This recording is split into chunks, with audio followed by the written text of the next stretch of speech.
The sound of splintering would yank me out of my coffee like a slap to the back of the neck.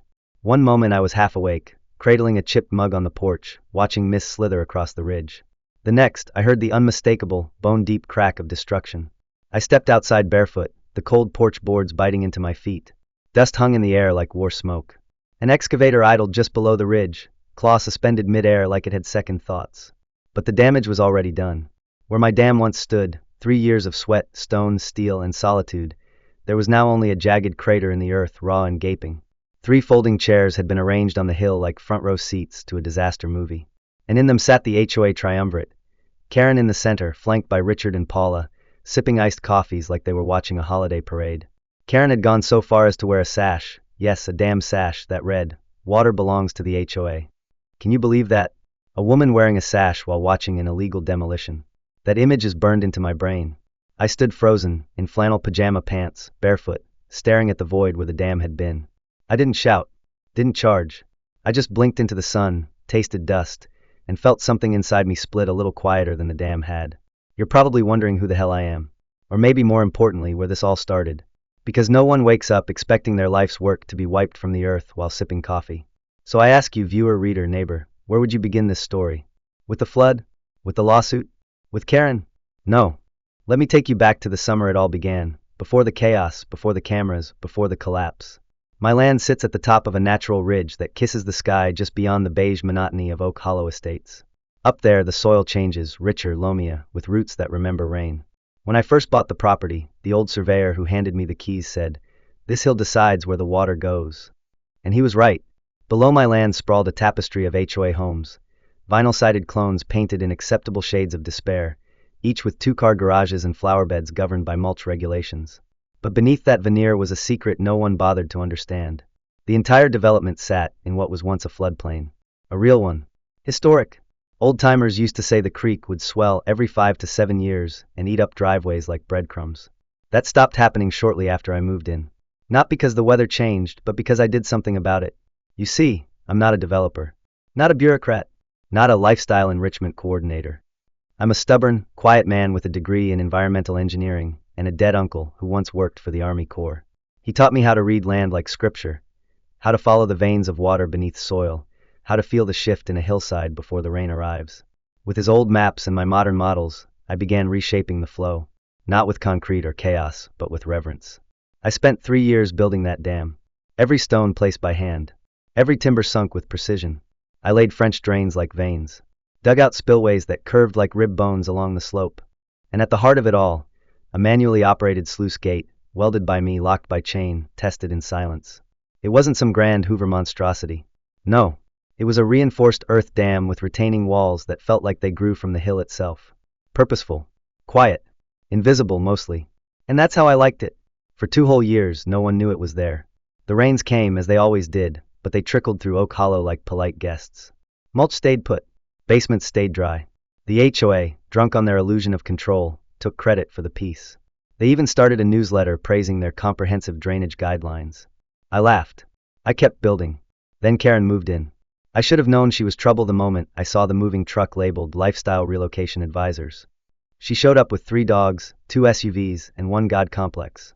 Within a month, she'd infiltrated the board and declared herself president by community consensus. No one voted. She just decided. And like all authoritarians, her reign began with inspections. She noticed her backyard creek had become a tame trickle. Her hydrangeas were flourishing suspiciously well. Her mulch, her precious HOA-compliant mulch, no longer vanished in April. She smelled change. And she didn't like it. One Thursday morning, I found her standing at my fence line, arms crossed, white jeans gleaming like a threat. "I'm here about the structure," she said, gesturing vaguely toward the direction of my dam, which wasn't even visible from where she stood. I told her calmly that the land she was pointing at wasn't HOA jurisdiction, that I wasn't subject to their rules, that I had permits, plural, from the county, water district, and soil authority. She narrowed her eyes. "If there's no water there," she said, "what are you even trying to hold back?" She paused, let it fester. "You built something that doesn't need to exist, and that makes it suspicious." That word, suspicious. It hung in the air like ozone before a lightning strike. Over the next month, I became a villain in a Kafkaesque HOA fantasy. 17 violation notices showed up on my gate, each more absurd than the last. Unauthorized earthwork, unsanctioned water containment, Visual disruption to neighborhood symmetry. I wasn't even a dues-paying member. And yet they fined me $300 for causing hydrological confusion. I framed that one, just to remind myself the world had gone mad. But madness doesn't always stay on paper. Soon after, flyers appeared in every mailbox in Oak Hollow. Warning, shadow reservoir detected. They made it sound like I was hiding a Bond villain's lair behind my woodpile. They called it an unregulated body of water, and urged residents to contact FEMA. FEMA. Over a pond. I considered suing for defamation. But I waited. I installed trail cams. Documented everything. Welded the gate chain tighter. And then I made the mistake of leaving town for a weekend. I didn't go far, Montana, my cousin's wedding. 48 hours. Before I left, I inspected everything. Spillways clear. Retaining edge, reinforced. Note at the trailhead, posted. Private property. Do not trespass. Structure monitored. Standard stuff. When I returned, the air felt wrong. You ever open a fridge and smell something dead, even if you can't find it? That was the hill. The silence was too loud. I climbed slowly, boots crunching gravel that felt unfamiliar. Then I saw it, the scar. The raw, torn wound in the land where my dam had once lived. The pieces, stone, timber, steel, were scattered like shattered teeth. And 3 lawn chairs, folded neatly in the dirt, overlooked the destruction like thrones atop a battlefield. Karen's throne still had a coffee ring on the armrest. She had watched this. Laughed probably. So here we are. The dam is gone. The rains are coming. And I'm left wondering, what do you do when the thing you built to protect others becomes the very reason they try to destroy you? When foresight becomes suspicion? When function becomes threat? I guess you start here, with a story. One stone at a time. Would you have done it differently? Or would you, like me, have built anyway, knowing full well they wouldn't understand? Karen didn't come back up the hill after the dam was destroyed. Not immediately. That wasn't her style. She preferred the shadows of meeting minutes and passive-aggressive bulletins. But her absence didn't mean silence. No, it was just the beginning of her second offensive, this time not with machines but with paper. The kind of paper that arrives folded in triplicate, bearing stamps, warnings, and demands that pretend to have the weight of law behind them. 2 days after the bulldozer tracks had faded into dry clay, I received a letter taped to my fence. A heavy cardstock envelope with the Oak Hollow Estates HOA logo emblazoned in embossed silver. Inside, a list of board-approved action items regarding illicit terrain modifications and unauthorized hydraulic structures. The language was bureaucratic theater. It danced around responsibility while asserting dominance. It made no direct mention of the demolition, no acknowledgement of the act itself, just a cold, clinical summary of corrective landscaping undertaken to restore visual consistency and mitigate risk. Risk. That was their favorite word now. I had become a risk. A liability. A variable they didn't understand, and therefore had to eliminate.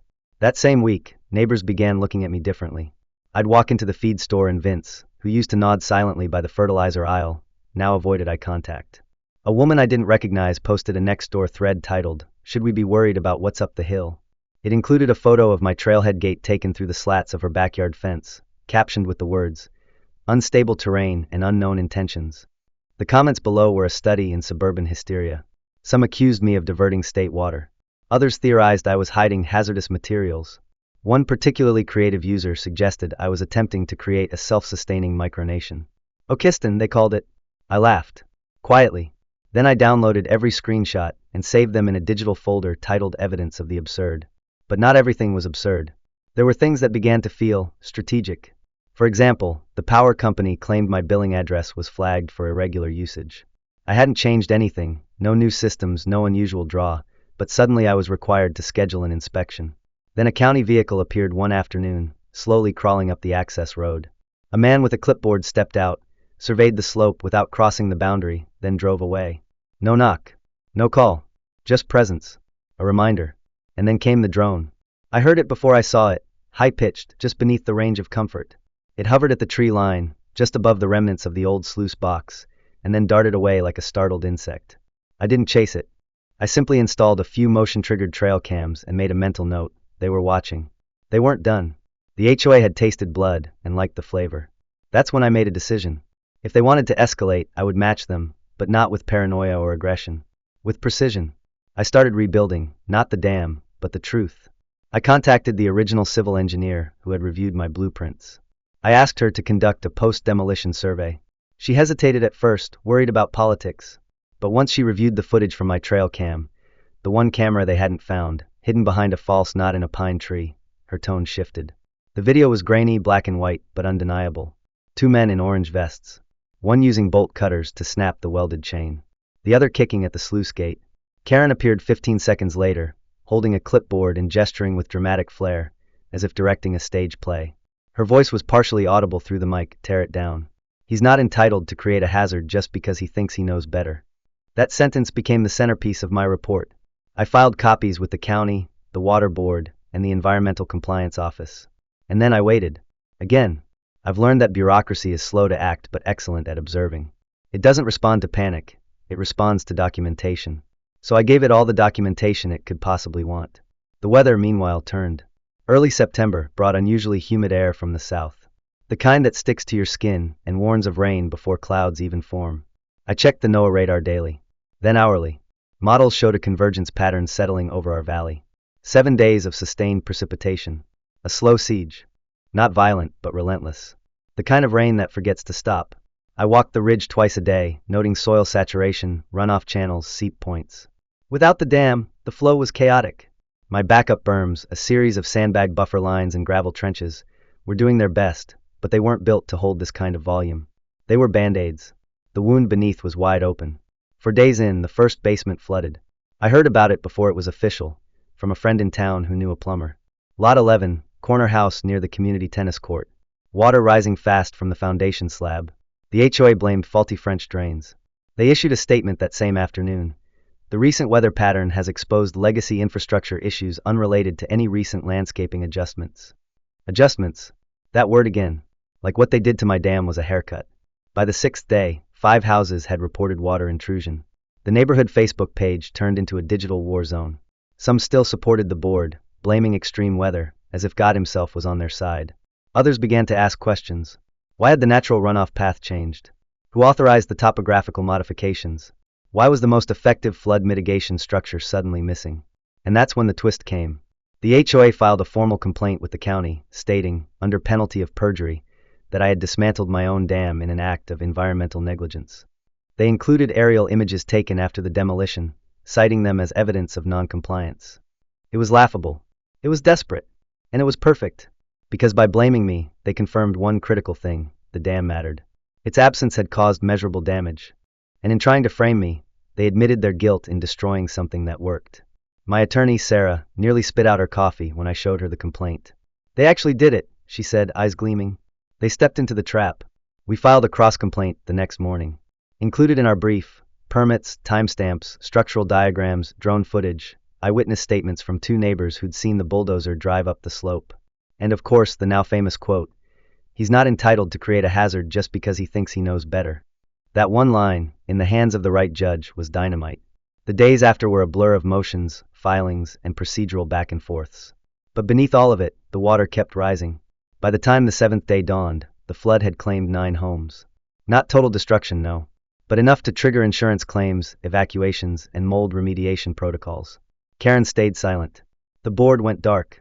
No new bulletins. No public meetings.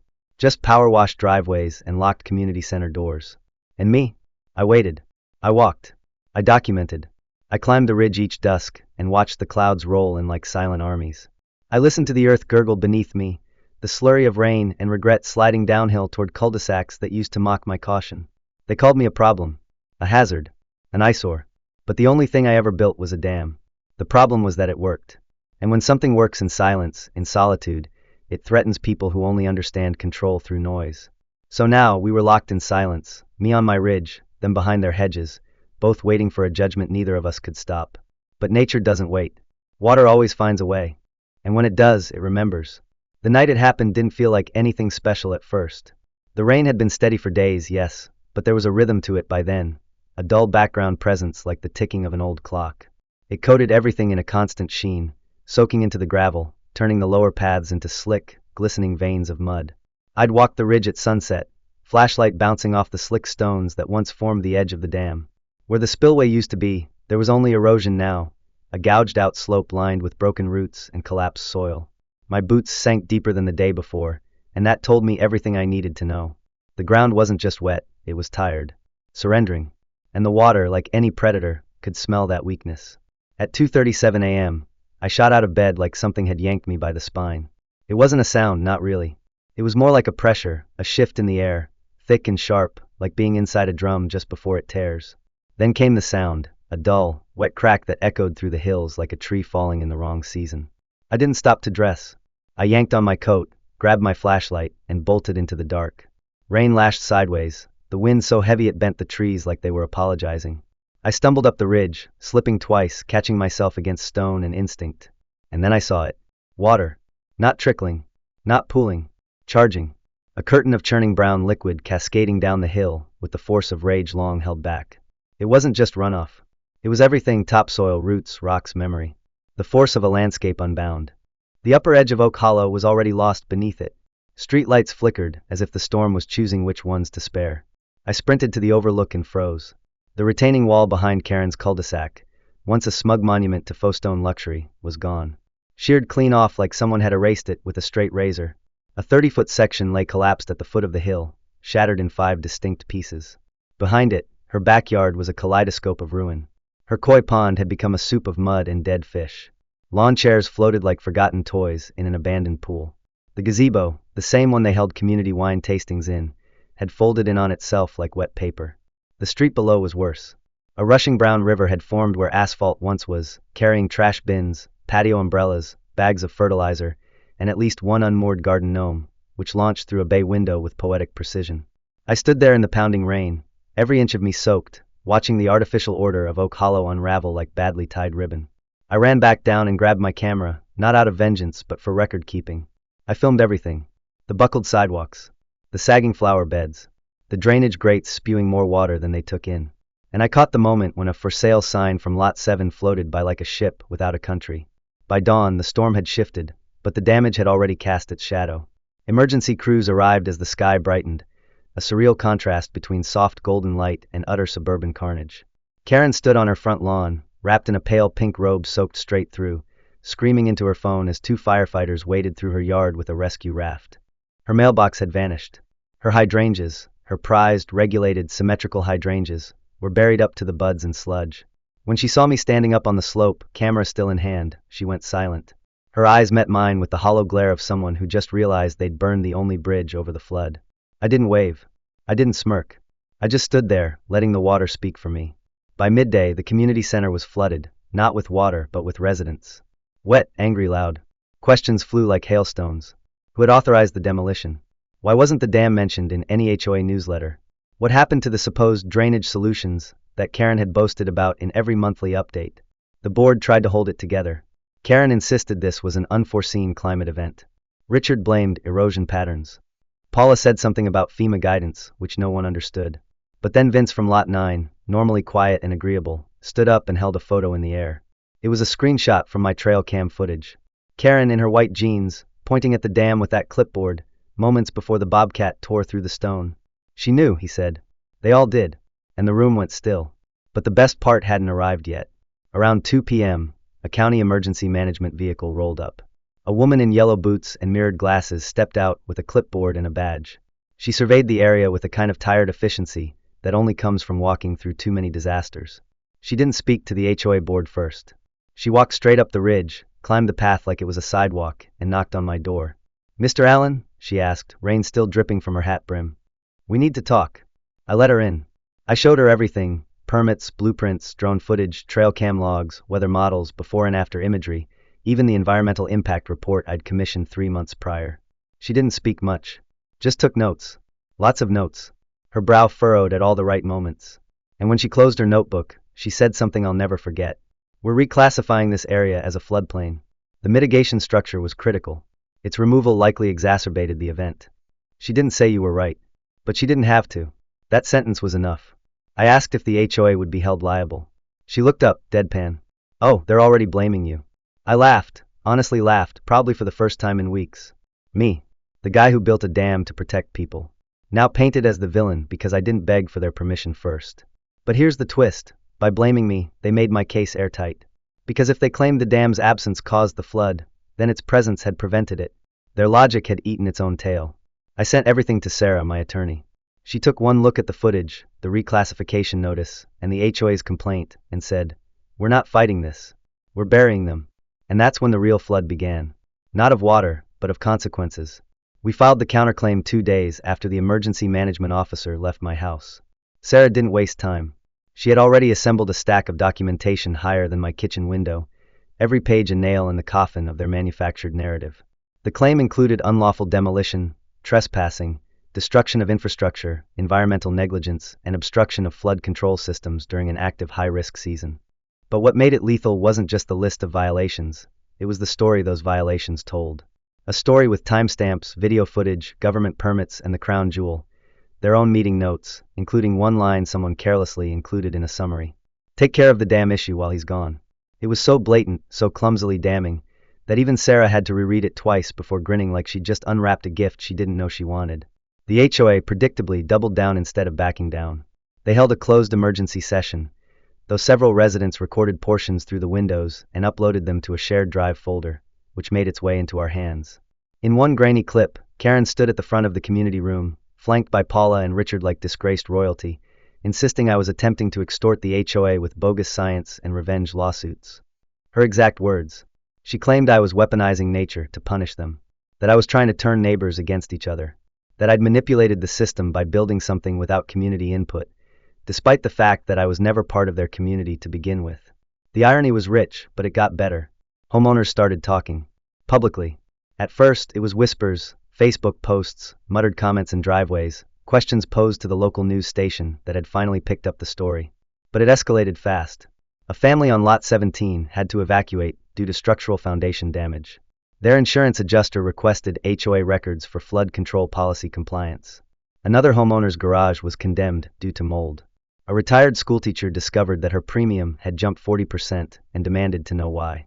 A slow wave of anger rose, not directed at me, but at those who claimed to protect them while secretly pulling the pin on a metaphorical grenade. Then came the findings. The County Flood Board issued a formal statement after their inspection, wrapped in polite, bureaucratic language but crystal clear in meaning. It stated that the removal of a permitted private flood mitigation structure likely contributed materially to the extent of flooding experienced in Oak Hollow estates. Translation: the dam worked. And someone had it destroyed anyway. That report ignited everything. Within a week, homeowners began organizing their own meetings. The community center was too soaked to use, so they met in garages, on porches, and eventually in the parking lot of the nearby hardware store. It was Vince, Silent Vince, the man who once ignored me at the feed store, who stood up and asked the question that reset the entire narrative. Who gave them the right to make that call on their own? Karen tried to hold her ground. She published a next-door rant so packed with typos and legal-sounding nonsense that it got reposted as a meme on Reddit. She claimed she acted in the best interest of property aesthetics and collective hydrological integrity. She accused me of staging the whole flood. She even said I edited the footage to make her look bad. That one got a laugh from Sarah, who made a point of highlighting the digital signature verification metadata in every clip we submitted to the court. When our court date came, I wore my cleanest boots and a navy jacket. Sarah told me not to speak unless asked, and I agreed. This wasn't about theatrics, it was about evidence. The HOA's legal team tried to paint me as some rogue doomsday prepper with a martyr complex, quoting selectively from my engineering journals to suggest I enjoyed manipulating terrain beyond necessary thresholds. But Sarah was relentless. She opened with the drone footage, projected 20 feet tall in the courtroom, showing the dam in pristine condition, then gone. Then came the trail cam angle of the bolt cutters, the bobcat, the board members giving orders. She moved through the permits like she was reading a bedtime story, stamped, signed, filed with all the right agencies. She presented soil studies, slope integrity surveys, runoff calculations, and a climate impact model I'd run 3 months prior, predicting exactly this kind of rainfall event. Then came the HOA meeting minutes. That single line, "Take care of the damn issue while he's gone," silenced the courtroom like someone had shut off the oxygen. You could feel the tension shift. Even the judge leaned back, his face unreadable, but no longer neutral. During cross-examination, one of the contractors, the man who operated the bobcat, testified that he was hired by Karen personally through a verbal agreement and was paid in cash. No permits, no insurance, no work order. He said he'd asked twice if they had the homeowner's consent. She told him, and I quote, "He doesn't live here. He's just a hill guy with a water obsession." The jury didn't need convincing after that. The final ruling was swift. The judge dismissed the HOA's complaint in full: lack of merit, malicious framing, procedural misconduct. Then came the judgment on our counterclaim. The HOA was found liable for 4 counts: unauthorized demolition, willful destruction of permitted infrastructure, environmental code violation, and negligent interference with active hydrological systems. Damages were awarded, structural, legal, punitive. Over $2 million in total. The HOA budget couldn't cover it, which meant the board members, Karen, Paula, Richard, were personally liable for the balance. That fact hit them like a second flood. Karen went pale when she heard the number. Richard didn't even stay to hear the full ruling. Paula cried. Within 2 weeks, Karen had been voted out. A petition followed, calling for the full board to resign. 3 stepped down. 1 moved out of state. New bylaws were proposed. The HOA lost its insurance coverage and, within a month, was formally dissolved after county inspectors cited mismanagement, fraud, and repeated violations of governance procedure. The state attorney general's office launched an inquiry. Bank accounts were frozen. Personal assets examined. And it turned out, surprise, that Karen had been funneling contract awards to her nephew's landscaping business at triple market rate, including the Eco-Friendly Mulch Initiative, which was neither eco-friendly nor regulated. The Emergency Retention Basin Fund? Spent. On what? Nobody knew exactly. But one receipt included something called HOA Leadership Retreat Meal Allowance, $849. Meanwhile, I got my dam back. Not as it was, but better. Stronger. Certified now as an environmental buffer zone, permanently exempt from HOA jurisdiction. The rebuild didn't happen alone.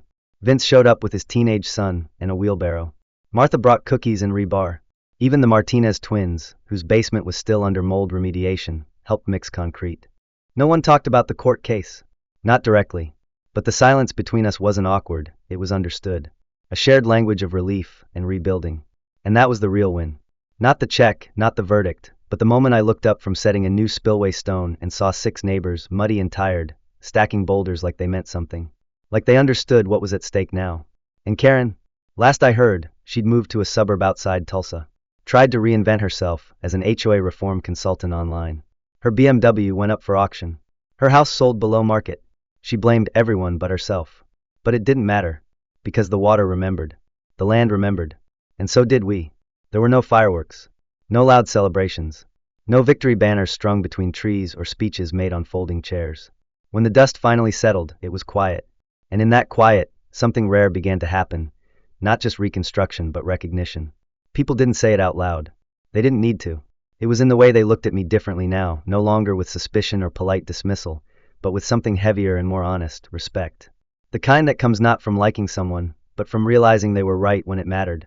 It started with the petition. After the ruling, once the shock of liability had fully gripped the HOA board and the ink was still drying on the dissolution notice, a group of residents, led by Vince, of all people, circulated a document proposing an entirely new oversight structure for the neighborhood. One that required unanimous homeowner approval for major actions, transparency in all meetings, and strict limits on discretionary spending. It wasn't just paperwork. It was an apology in structural form. By the end of the week, over 80% of homeowners had signed. Those who didn't, mostly the old guard Karen loyalists, simply stopped showing up. They locked their gates a little tighter and left their porch lights off, fading into the background of a neighborhood that no longer revolved around them. Meanwhile, I got back to work. Not for the county. Not for a paycheck. Just for the land. The dam rebuild took time, but not solitude. Word spread that I was restoring it with county guidance, and people came. Not everyone, of course, but enough. Vince brought his son again, who asked questions I didn't mind answering, about concrete curing, spillway slope, how water chose paths. Martha delivered coffee and gloves. The Martinez twins installed gravel lining for the base channels, quiet and precise, like it mattered. And it did. Every hand that showed up helped replace not just what had been lost, but what had been denied for years, trust. The kind that isn't requested, only earned. By the time the last rebar was driven in and the final layer of riprap set, the place didn't look exactly like it had before. It looked better, more lived in, more human. Someone even planted wildflowers along the upper bank, purple and yellow stalks that leaned toward the runoff like they knew it was safe now. And that, somehow, felt more powerful than any ruling from a judge. But consequences continued to echo downhill. While we rebuilt with shovels and sweat, Karen unraveled.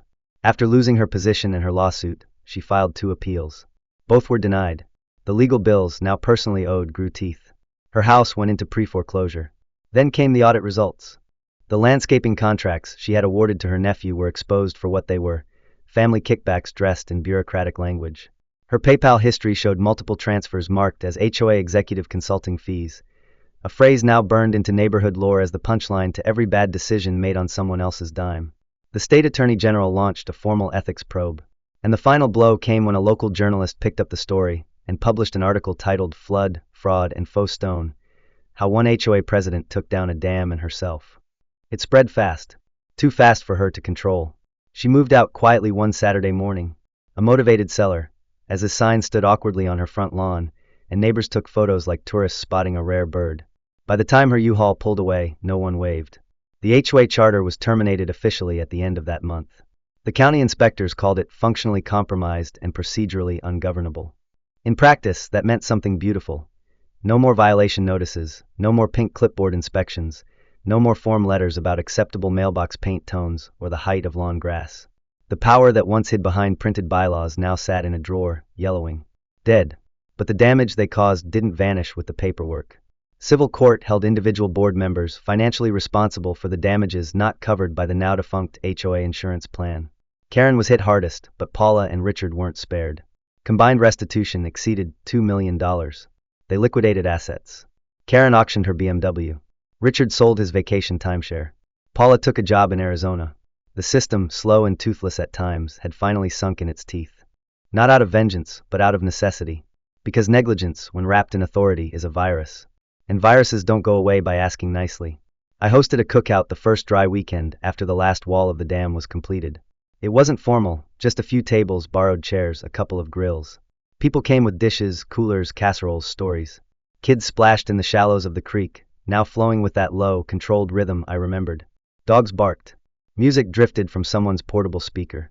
No one brought up the flood. Not directly. But I caught glimpses of it in the way people looked at the hill, or the subtle pauses when someone mentioned before. It was as if we all agreed, without needing to say it, that some things were best left as lessons, not scars. Toward the end of the night, someone tapped a glass and gave a toast. It was Vince. He kept it short, to the guy who knew better, and kept going anyway. I didn't reply. I didn't need to. A few days later, I installed a new sign at the trailhead, mounted into a thick cedar post set just beside the upper spillway. Not flashy, just a black and silver weatherproof plaque with one sentence etched in clean block letters. Next time, ask the guy who understands gravity. Beneath it, in smaller font, I included the drainage capacity specs and the official county permit number. No flourish. Just fact. That was all the story needed. People started walking their dogs past the dam more often. Some paused, looked. A few nodded. One morning, I found a note left beneath the sign.